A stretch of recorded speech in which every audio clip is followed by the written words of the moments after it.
معروف نے کمال کر دیا. کیا کیا؟ کہ دریا کو کہا دریا تجھے قسم ہے معروف کے سر کی رک جا. امام نے کہا معروف کو بلاؤ. معروف کو لایا گیا. مولا نے کہا معروف اب یہ بھی کمال دکھانے لگا. جس طرح آپ خوش ہوتے ہیں نا علی کے موالیوں کے فضائل کو سن کر، مولا بھی خوش ہوتے تھے اپنے اصحاب کے فضائل کو سن کر. کہ معروف اب یہ کمال دکھانے لگا. کہ مولا کیسا کمال؟ کہ معروف تو نے کیا کہا دریا کو؟ کہ مولا میں نے کہا اے دریا تجھے قسم ہے معروف کے سر کی رک جا. کہ معروف تیرے سر میں ایسا ہے کیا کہ دریا تیرے سر کی قسم سن کے رک گیا؟ کہ مولا کیا دریا کی مجال کہ میرے سر کی قسم کو نہ مانتا؟ ارے اتنی مدت ہو گئی اس سر نے آپ کی جوتیاں اٹھاتے اٹھاتے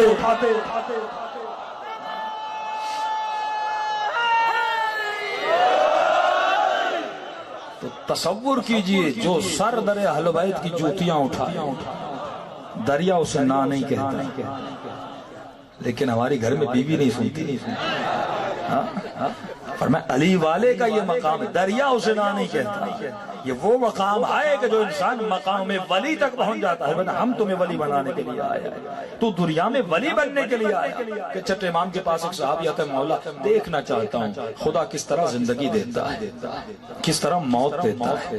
امام نے کہا کہ یقین نہیں. کہ مولا یقین ہے، اطمینان نہیں، اطمینان حاصل کرنا چاہتا ہوں. کہ امام نے کہا ابراہیم نے جس طرح زندہ کیا تھا اسی طرح؟ کہا مولا اسی طرح.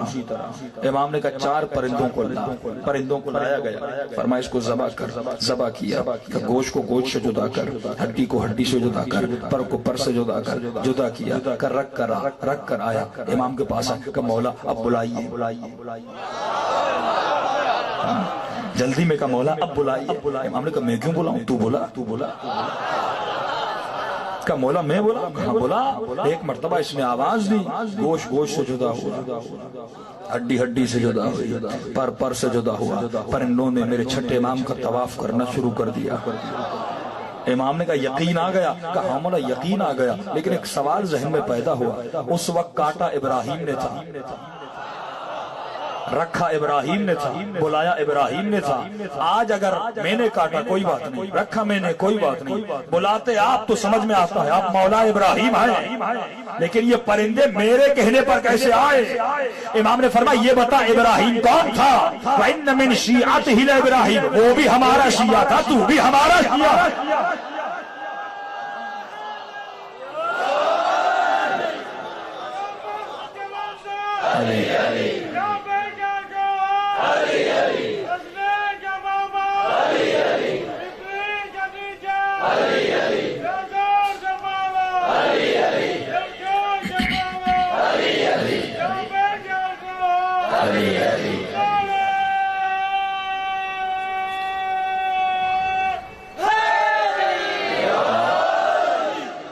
اگر ابراہیم بلا سکتے ہیں تو فرمو ہمارے شیعہ تھے، تو بھی ہمارا شیعہ ہے.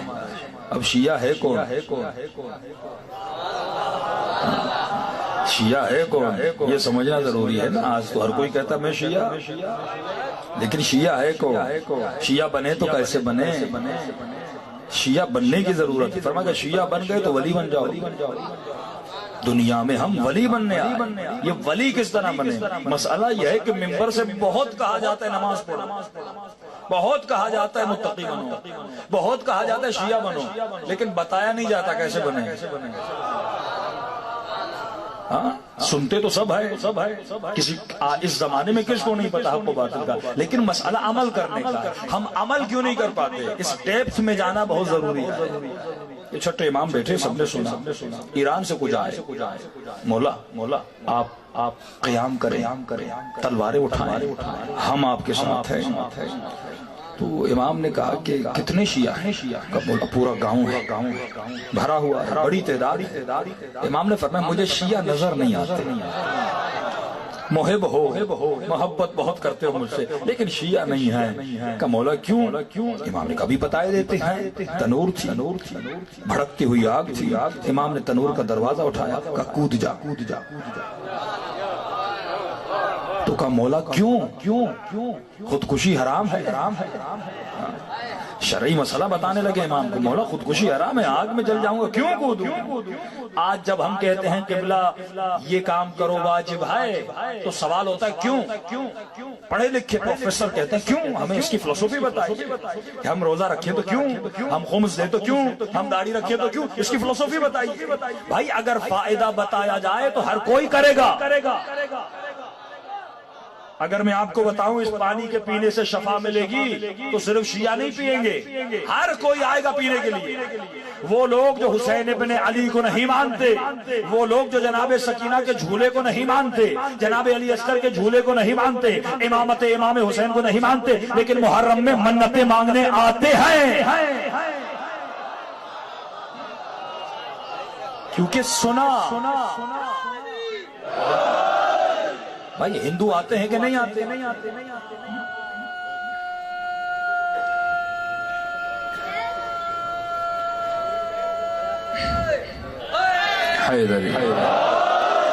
منتیں مانگنے آتے ہیں کہ نہیں آتے؟ اہل سنت آتے ہیں کہ نہیں آتے؟ جبکہ انہوں نے مولا علی کو پہلا امام نہیں مانا، ولی مانا، عالم مانا، عادل مانا، اگلی بات میں آؤں گا، لیکن آتے ہیں منتیں مانگ۔ کیوں؟ کیونکہ پتہ چلا اس در سے کچھ ملتا ہے، فائدہ، پروفٹ یہیں سے ملتا ہے، انسان چلا جاتا ہے۔ اگر آپ بیمار ہو جائیں اور آپ کو پتا چلے فلاں شہر میں فلاں حکیم ہے، ہاتھ میں بڑی شفا، لیکن ہے علی کا دشمن، لوگ جاتے کہ شفا ملے گی، میں ٹھیک ہو جاؤں گا، فائدہ۔ فرمایا فائدے کی وجہ سے دین محمد پہ عمل نہیں کرنا، اطاعت کی وجہ سے۔ اگر مولا نے کہا یہ کرو، کیوں نہیں کہنا مولا کیوں، یہ کروں تو کیوں؟ فرمایا اس کیوں پہ اگر چلے آئے، فائدہ اگر نکل آئے تو سب عمل کریں گے، پھر تم اور دوسرے کا ایک ہی بات ہے، اس میں کوئی فرق نہیں ہے۔ اس نے کہا مولا آگ میں جل جاؤں گا۔ امام نے کہا بیٹھ جا۔ اسی وقت مولا کا صحابی آیا ہار ہمدان، امام نے کہا کود جا۔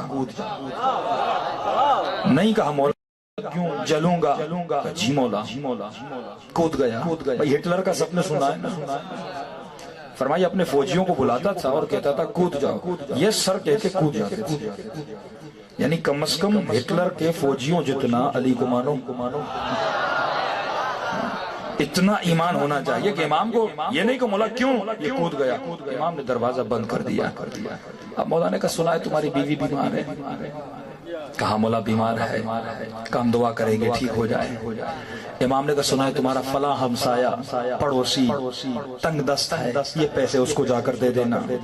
سنا ہے فلاں جگہ پر دو مومنوں میں جھگڑا ہو گیا، ہماری طرف سے ان کو یہ وصیحت کر دینا۔ کہ امام بتاتے رہے، یہ بار بار تنور کو دیکھتا رہا۔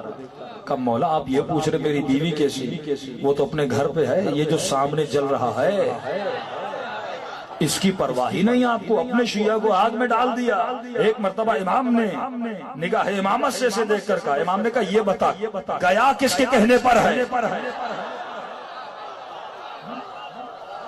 گیا کس کے کہنے پر؟ ایک مرتبہ تنور کا دروازہ اٹھایا کہ آگ گل و گلزار میں بدل گئی۔ امام نے فرمایا ابراہیم بھی آگ میں گیا تھا، وہ بھی ہمارا شیعہ تھا، آگ نے نہیں جلایا تھا، یہ بھی میرا شیعہ ہے، آگ جلائے تو کیسے جلائے؟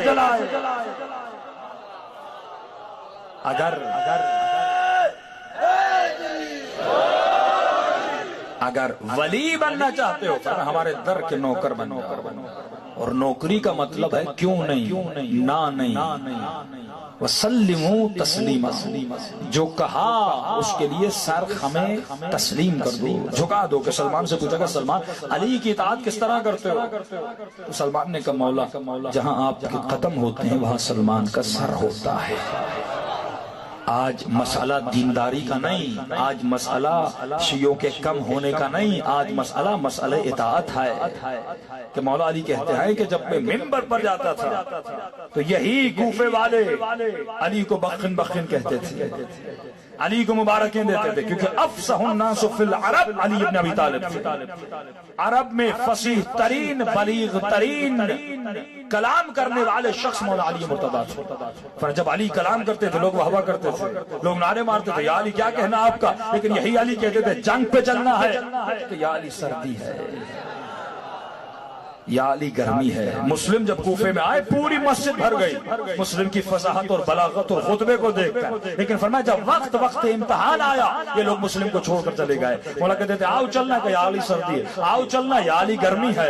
ایک مرتبہ مولا نے کہا کبھی کہتا ہوں چلو کہتے ہو گرمی، کبھی کہتا ہوں چلو کہتے ہو سردی ہے، کل تم سب کو آنا پڑے گا اگر علی کے شیعہ، اگر علی کے شیعہ کہا یا علی حاضر ہیں آپ کے لیے۔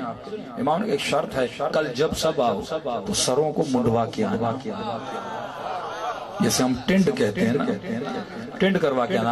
اب عرب جو ہیں آپ کی طرح بال نہیں رکھتے تھے، ان کی بڑی بڑی زلفیں ہوتی تھیں۔ سب نے کہا یا علی بال کیا ہیں آپ پہ جان قربان کر کے آئیں گے۔ فرمایا سب نے بال کٹوائے۔ ان سب میں ایک نوجوان تھا جس کی نئی شادی ہوئی تھی، گھر گیا بیوی کو کہا ایک مسئلہ ہے، کیا مسئلہ؟ علی نے کہا کل بال کٹوانے ہیں۔ بیوی نے کہا اگر بال کٹوائے تو پھر میرے پاس نہیں آنا، گنجا شوہر کس کو اچھا لگتا ہے، کہ میرے پاس نہیں آنا، پھر اسی لشکر میں رہنا۔ اب پھنس گیا، بیوی کی سنے یا علی کی سنے؟ ہمارا مسئلہ بھی یہی ہے کہ باپ کی سنے یا علی کی سنے، ماں کی سنے یا علی کی سنے، رشتہ داروں کی سنے یا علی کی سنے، محلے کی سنے یا علی کی سنے، پیسے کی سنے یا علی کی سنے۔ یہی جنگ ہے، یہی لڑائی ہے کہ کل یوم عاشورا کل ارض کربلا، کیا مطلب؟ ہر دن عاشورا ہر زمین کربلا، کیا مطلب؟ فرمایا یہ عاشورا یہ زمین تیرے اندر ہے، کہ مولا فرماتے دو لشکر ہے تمہارے اندر، ایک لشکر رحمان ہے، ایک لشکر شیطان ہے۔ یہ 24 گھنٹہ جنگ ہوتی رہتی ہے، کبھی تو حسین کے لشکر میں جاتا ہے، کبھی تو شیطان کے لشکر میں جاتا ہے۔ یہ پھنس گیا، سنے تو کس کی سنے؟ بیوی نے کہا ایک بیچ کا راستہ ہے، اور یاد رکھیے بیچ والے ہمیشہ جہنم میں جاتے ہیں۔ کہ ہم کسی کو کہتے ہیں بھائی علی والے بن جاؤ یا ادھر والے بن جاؤ، کہ میں بیچ کا ہوں، ان کو بھی مانتا ہوں ان کو بھی مانتا ہوں۔ تو بیچ دو کشتیوں پہ سوار، نہ یہاں کا رہتا ہے نہ وہاں کا رہتا ہے، کا بیچ کا راستہ ہے۔ کیا کرو؟ بالوں کو چھوٹا کرو، سر پہ کپڑا باندھ دو، اور لشکر کی دوسری تیسری لائن میں کھڑے ہو جانا۔ علی کو کیا؟ اب جس کا ایمان اتنا ہو کہ کپڑے کے نیچے علی کو پتہ نہیں لگتا، جو زمین کے راستوں سے زیادہ آسمان کے راستے جانتا ہو، اس سے چھپاؤ گے علی کو پتہ نہیں چلے گا۔ اس نے کپڑا باندھا، لشکر کی دوسری تیسری لائن میں آ کر کھڑا ہو گیا۔ مولا علی اپنے گھوڑے پر سوار ہے، ذوالفقار کنارے پر ہے۔ مولا دیکھتے گئے ایک مرتبہ ذوالفقار کو نکالا، ذوالفقار کی نوک سے اس کے سر سے کپڑے کو اتارا۔ امام نے کہا جب تو علی پہ بال قربان نہیں کر سکتا، جان قربان کیسے کرے؟ یہ وقت امتحان ہے۔ کہتے ہیں قبلہ امام زمانہ کا ظہور کب ہوگا؟ اکثر جوان مجھ سے پوچھتے ہیں کہ کاظمی صاحب امام زمانہ کا ظہور کب ہوگا؟ شام بھی ہو گیا، خروج سفیانی یہ داعش وغیرہ بھی آ گئے، عراق میں روزوں پر حملے بھی ہو گئے، اور روایات میں ہے کہ کوفے کی گلیوں میں خون کی ندیاں بہیں گی۔ قبلہ اتنے بم دھماکے ہوئے، ندیاں بھی بہہ گئیں، امام کیوں نہیں آتے؟ تو جواب امام کی زبان سے سنیے۔ آیت اللہ مرعشی نجفی، امام دیکھیے مقصد امام کیا ہے؟ امام آئے گا تو کیا کرے گا؟ پہلا سوال، مولا آئیں گے حکومت قائم کریں گے، ہم حکومت قائم کرنے میں مولا کی مدد کریں گے کہ پوری دنیا میں حکومت امام زمانہ قائم ہو جائے گی، اور ہم مدد کریں گے امام کی۔ تو امام فرماتے ہیں کہ انتظار کا مطلب یہ ہے کہ بس اسٹاپ پر بیٹھ جاؤ، ریلوے اسٹیشن پہ بیٹھ جاؤ کہ کب ٹرین آتی ہے۔ ہم انتظار اسی طرح کر رہے ہیں، انتظار میں ہے کہ مولا کی ٹرین کب آتی ہے، یہ بس کب آتی ہے، ہم چڑھیں اور امام کا ظہور۔ فرمایا نہیں، فرمایا مقصد ظہور امام ہے حکومت امام، مولا کی حکومت قائم ہو جائے۔ اب یہ بتاؤ کہ تو نے امام کی حکومت کتنی قائم کی؟ تو آپ سوال کریں گے قبلہ میرے پاس وسائل نہیں، میں یہاں حکومت قائم کر نہیں سکتا، تو مولا کی حکومت کیسے قائم کروں؟ تو مولا فرماتے جو چیز تیرے اختیار میں ہے اس پر میری حکومت کو قائم کر۔ اب میں آپ سے یہ پوچھوں گا آپ کے اختیار میں کیا ہے؟ یہ آنکھیں میرے اختیار میں ہیں کہ نہیں؟